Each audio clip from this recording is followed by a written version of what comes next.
শুভ সকাল সবাইকে। তো আমার ব্লগটা পোস্ট করতে করতে এডিট করে অনেকটা দেরি হয়ে গেল। এটা হলো একদিন যে বিয়েবাড়ি গেছিলাম তার পরের দিন সকালবেলা।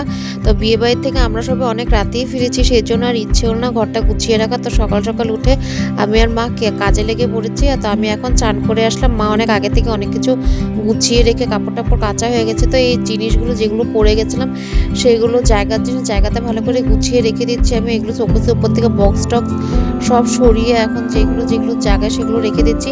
এই যে এই বক্সগুলো সব আমার ভালো ভালো একটু কানের জোড়া টোড়া এগুলো থাকে। তো আমার মনে হয় জায়গার জিনিস জায়গাতে রাখলে পরে আপনি আবার কোথাও গেলে যদি আপনারা মানে আপনারা খুঁজেন জায়গার জিনিসটা আপনারা জায়গায় পাবেন। তো প্রত্যেকটা মেয়েই হয়তো নিজের জায়গার জিনিস নিজের জায়গায় গুছিয়ে রাখে, আমিও সেরকম ব্যতিক্রম না, তো গুছিয়ে রাখছি।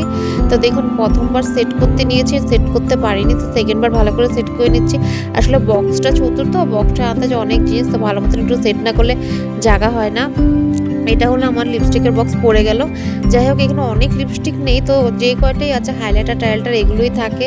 তো এই যে শোকেসের উপরটা এই ফুলগুলো কালকে আমি আর আমার একটা বোন মিলে এনেছিলাম, তো সব নেতিয়ে গেছে। আর উপরে যে কালকে ওয়াইপস দিয়ে মুখটুক পরিষ্কার করেছিলাম সেগুলো ফেলে টেলে শোকেসের উপরটা পরিষ্কার করে নিয়েছি। আর চেয়ারের উপর কাপড় টাপড় ছিল এগুলো ভাঁজ করে জানলা টানলা খুলে চেয়ারের উপরটা পরিষ্কার করে নিয়েছি। এটা সিঙ্গেল একটা চেয়ার। তো এই যে টি টেবিলের উপরে যেগুলো কাপড় টাপড় ছিল কালকের সেগুলো ভাঁজ টাজ করে যেখানের জিনিস সেখানে এখন আমি রেখে দিব, তাহলে টি টেবিলের উপরটাও আমার পরিষ্কার হয়ে যাবে। তো এই যে আমি রান্না করে চৌকির উপর সব কিছু ভাঁজ করে রেখে দিচ্ছি। আর টি টেবিলে কাপড়টা ভালো করে মুছতে হয়, কাপড়টা কারণ সাদা তো, নাহলে দাগ পড়ে যায়। তাই প্রতিদিনই মুছি। এই যে আমার চেয়ারে সোফার সেটটা মোটামুটি ভালো পরিষ্কার হয়ে গেছে, মোটামুটি ভালোই পরিষ্কার হয়েছে। তো এই যে আমি আমাদের ভাত খাই যেখানে টেবিলটা একটু পরিষ্কার করে নিয়েছি পিসির সাথে কথা বলে বলে। তো আমার ঘর তো পরিষ্কার হয়ে গেছে, এখন ঝাড়টা দিলে ঘরটা পুরো কমপ্লিট হয়ে যাবে পরিষ্কার করা। তো ঘরটা না একটু বড়, তো অনেক জিনিস আছে, সেই জন্য একটু কোনায় কামছায় ঝাড়ু ঢুকিয়ে ঢুকিয়ে মারতে হয়। কিন্তু আমার শরীরটা ভালো না, যেহেতু কালকে অনেক রাতে এসেছি, তো ঠান্ডাটা ধরে গেছে, তাই যত মানে শর্টকাটে পাচ্ছি ঝাড়ুটা মেরে দিচ্ছি। এই যে ঝাড়ু মারা হয়ে গেছে আমার মোটামুটি, এখন ঘরটাতে ঝাড়ু মারা হয়ে গেছে, এখন বাইরটা আমার উঠোনটা ঝাড়ু মারতে হবে। তাই এই যে জাবড়া টাবড়া যা ছিল সব আমি ফেলে দিয়েছি বাইরে। তো এই যে উঠোনটা এখন আমি ঝাড়ু মারবো, জাবড়াগুলো সব ফেলে বস্তাটা রোদ্রে দিয়ে এসেছি।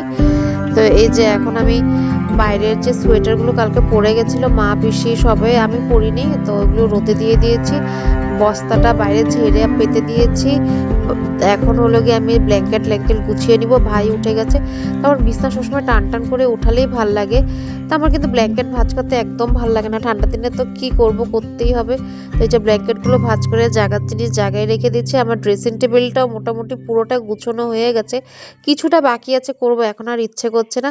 তো যাই হোক আমার এই ব্লগটা আজ এই পর্যন্ত, কেমন লাগলো অবশ্যই কমেন্ট করে জানাবেন।